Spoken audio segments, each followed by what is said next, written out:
破りこの世によみがえる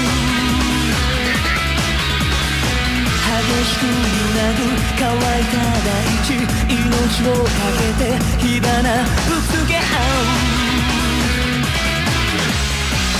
もう一度だけでいい奇跡を聞いてよ過去になくした記憶のページを取り戻す力を闇を貫く信じる心魂眠る場所探して瞬きできない鋭い眼光を燃やす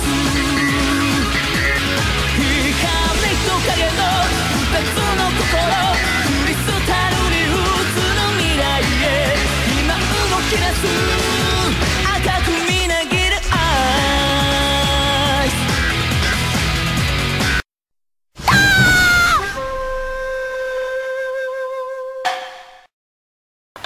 Hey, this is Actar from Actar's Reviews, and I'm going to make this into a two-part video. Let me just say that because I've just attempted doing it in just one video, one 10-minute video, and I'm out of breath. So let me just redo this, and I'm going to put it into a two-part video. So please relax and enjoy. And in this video, I'll show you my collection and my fandom, my hardcoreness of Yu-Gi-Oh! And Pokemon cards. So I started playing Yu-Gi-Oh! About 5 years ago. I love the anime. I have almost all the DVDs. I've watched all of the episodes. Yes, all of them, except the GX ones, which I stopped halfway for no discernible reason. And yep, I have spent at least $6,000 to maybe $8,000 in cards because for this 7 years, because I bought not only single cards but I also bought entire booster boxes just to find the cards that I've wanted. And yes, I have 3 entire cases of common and rare cards which I may decide to show you in a later video. And yes, that is true. Before I begin the video, let me just say that all my cards here are original. I've taken great pains to keep them in pristine condition, so please bear with me. I'm not sure how well it will pass through the camera, but yeah. Okay, so first off, let me start with a big one.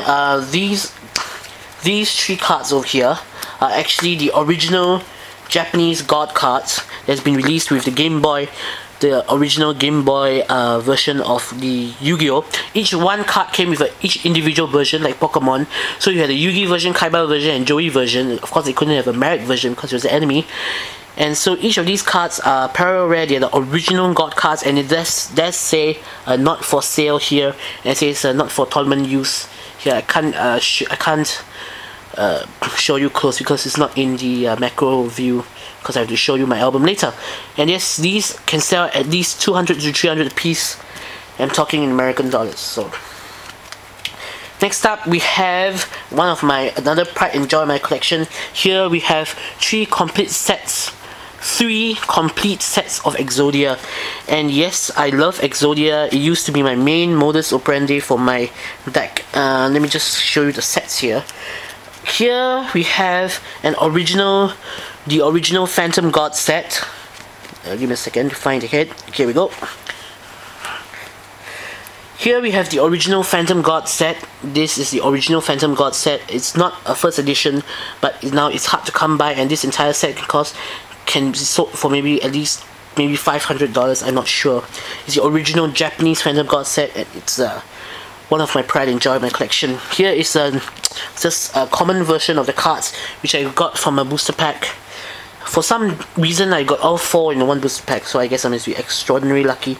Here is the Gameboy Promo for Dark Duel Stories, the original Game Boy game that was the English version Game Boy game that came out for the US.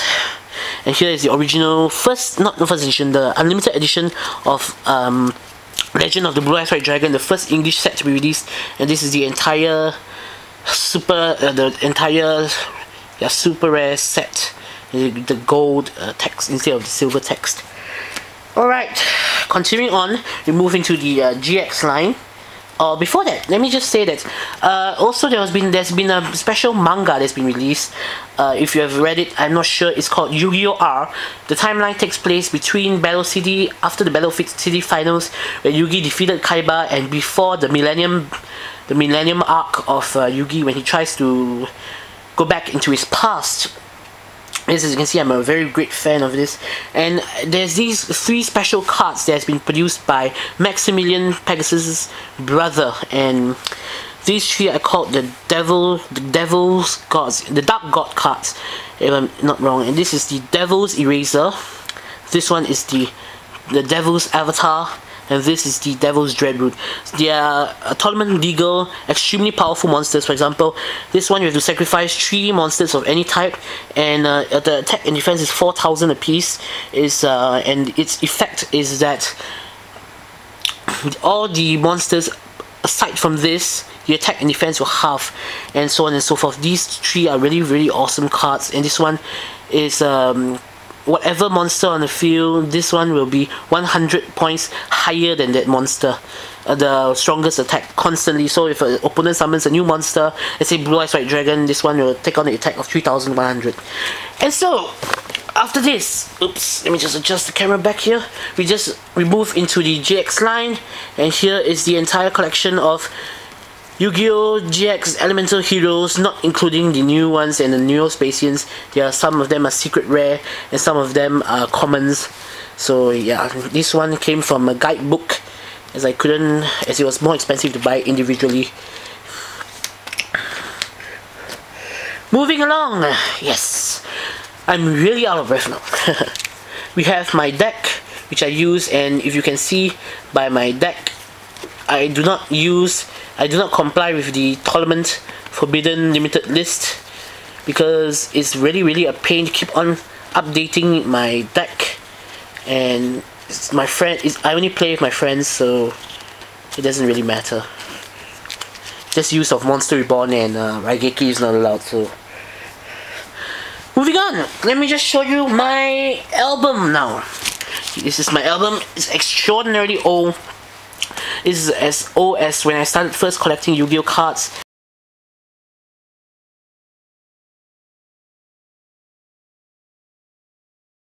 Unless I say it's in English, it's gonna be in Japanese. More cards. I can't remember was the card that Joey lost, that Bandit Keith stole from Joey in the anime. It's the original first edition Charizard. It's very rare. One of my favorite. One of my prized collections. I also Neo card series. This is the original limited edition starters of the 2nd season.